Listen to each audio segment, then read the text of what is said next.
Melissa Schuman, a former member of the all-girl pop group Dream, has claimed in an extraordinary and detailed blog posting that the Backstreet Boys singer Nick Carter raped her at his apartment in 2002. Schuman says she was 18 at the time and a virgin, while Carter was 22. When she told him to stop, saying she was saving herself for her husband, he allegedly replied, "I could be your husband." The singer said she was inspired to come forward with her story after being horrified by trolls victim-shaming a fan who claimed to have been assaulted by Carter, saying, "Victim-shaming is a core reason why victims don't speak out." Schuman said she first became aware of Carter's interest in her after their representatives set up a phone call in the hopes that they would date, though nothing came of the plan. A few years later, she says she encountered Carter again professionally and was invited back to his apartment, where she claims he took her to a locked bathroom and performed oral sex on her despite her asking him repeatedly to stop before demanding she do the same to him. "He was stronger and much bigger than me, and there was no way I would be able to open that door or have anyone help me. My friend couldn't help me, I didn't even know where she was. So when he placed my hand on his penis, my thought was the only way to get out was to get him to finish what he had started," Schuman wrote. "That's where I saw myself, my reflection, watching myself do something that I was sickened by.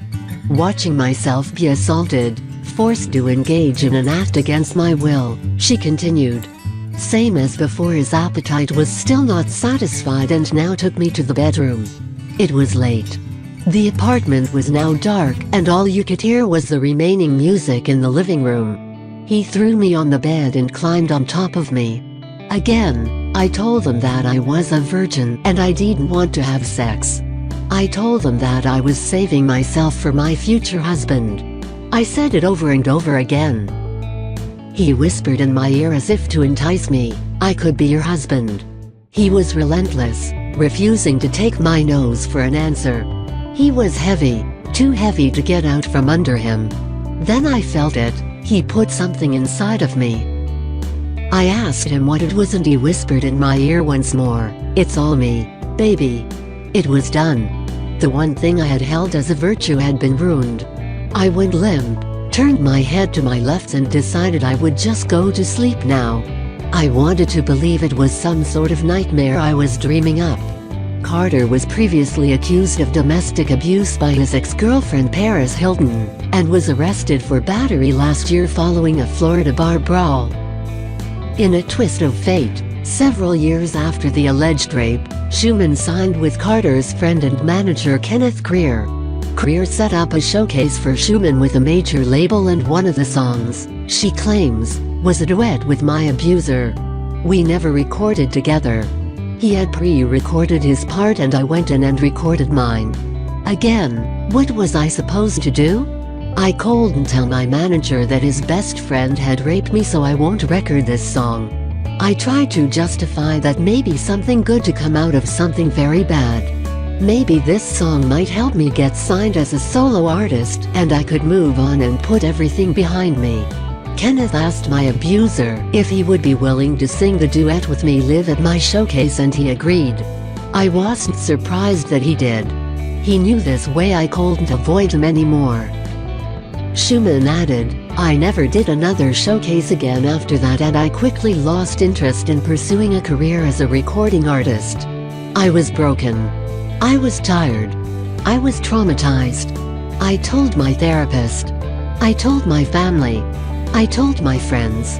I have a plethora of people who can attest that I eventually became open vocal about my experience. I've just never had the platform to come out publicly." When the news broke about the gross accusations of Harvey Weinstein, many of my friends and family asked me if I wanted to come forward with my story. I said no.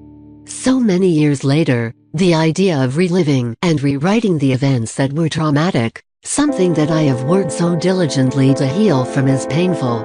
I did, however, promise that if another victim ever came forward I would then feel the responsibility to show my support by sharing my story. Schuman then relayed a message to the anonymous woman who accused Carter of sexual assault, and was subsequently lambasted. Online victim shaming is a core reason why victims don't speak out. The last comment is exactly what keeps victims, like myself, from ever speaking out. The victim remains unnamed and I can't blame her. I can't help but feel empathy for her as well as be sickened by the lack of belief and support. There is nothing worse than being victimized and having others call you a liar, or claim you are looking for 15 minutes of fame. Let me ask this simple question. Who the hell wants to be famous for being raped? I certainly don't want to be known for this. I never wanted anybody to know about my story. I wanted to lock it in a box in my mind and let the memories slowly suffocate as time went on. I feel I have an obligation now to come forward with the hope and intention to inspire and encourage other victims to tell their story. We are stronger in numbers. If you are reading this and you have been assaulted, know you don't have to be silent and you are not alone. I know it's scary. I'm scared. I believe you. I stand with you, and together I hope we can bring light to things that have been lost in the darkness for so long.